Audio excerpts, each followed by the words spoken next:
If you look up addiction in the dictionary, you're probably going to see the Civilization series there. This has been one of the biggest time sinks in the history of gaming, I think. And all of us here at IGN were really looking forward to seeing the next in the series come out. And now it's finally upon us, and we're happy to say that we're really happy with what's here.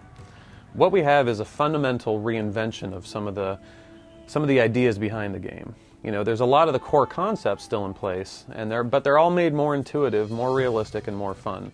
You know, Civ 2 and Civ 3 built on the core game by adding more features and increasing the complexity by adding layers, but they were only small improvements in terms of presentation. This time the whole thing has been redone to make it much more accessible and, you know, streamlined so people can really get into it easily and start playing without having to worry about a lot of the crap that came along with the first two. One of the things that makes it so much more easy is the interface. It provides a lot of data in a very less obtrusive format. It looks similar at a first glance to previous games, but you'll find improvements nearly everywhere you turn. In the past, you had to know the output of each terrain type. Now you just get to see the productivity right on the map. Because there's overlays, you can click on little buttons that will show you where all your units are on the map. And, you know, it's just little things like this that actually make the game that much easier to deal with. At the core of the game, as usual, is the fact that you start off with a little settler and maybe a warrior or a scout. And you have to start a civilization and build it up to all the way into the future and try to win in one of several ways. In fact, there's a lot of different ways to win this time around. There's a space race, there's a UN victory, which is diplomatic, there's a culture victory, there's all kinds of ways to win, and that just makes it a little more fun. One of the things they'll be doing a lot, obviously, in Civ 4 is combat. And it's been changed a bit, and it's been changed for the better. Instead of seeing the strength in numbers, you'll see them in actual figures on the screen. It's that, and you don't actually have a defense value anymore. It's just an overall strength value.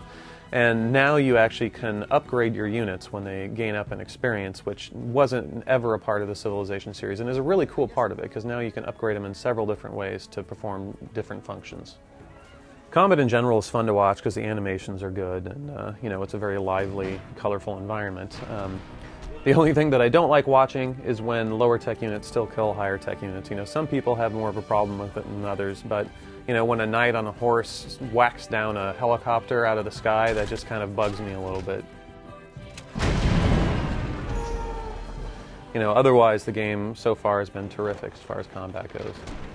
One of the other things you're going to have to worry about now that has never been in the game before is religion, which is a big, big change for the game and is a huge improvement as far as I'm concerned.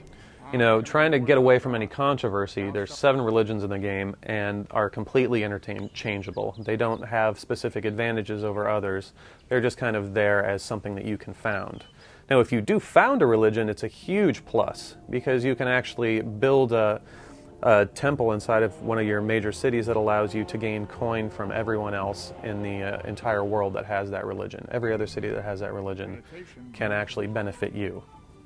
One of the ideas that's definitely been reworked in Civ 4 is culture. Culture pretty much is the border around your civilization and around cities. So it's a colored border that you can see very easily on the map. And it expands every time that your culture expands through various stages. Culture is increased by adding new buildings, by creating wonders that actually promote culture, and lastly, by some of these great people. Now, great people are also a gigantic addition to this. Eventually, like after a little while in building certain buildings, you'll get one of these great people just be born in one of your cities.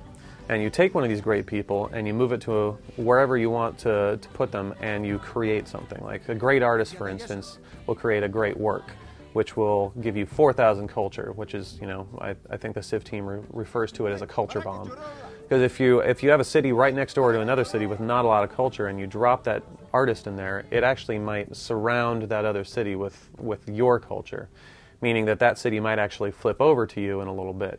So that's one way of actually promoting a kind of peaceful war on your neighbor if you don't want to actually go out and use martial force. And this actually goes into one of the biggest additions to Civ 4, and that's multiplayer. I know Civ 3 had multiplayer, but this time they actually built it from the ground up, and it shows. They've done a terrific job implementing everything in it. There's several different options. There's still hot seat, there's play by email. But the best, I think, so far has been the simultaneous turns. You can get several people in this game, and it uses a good front-end interface, lots and lots of options to go through. The games are easy to find and join.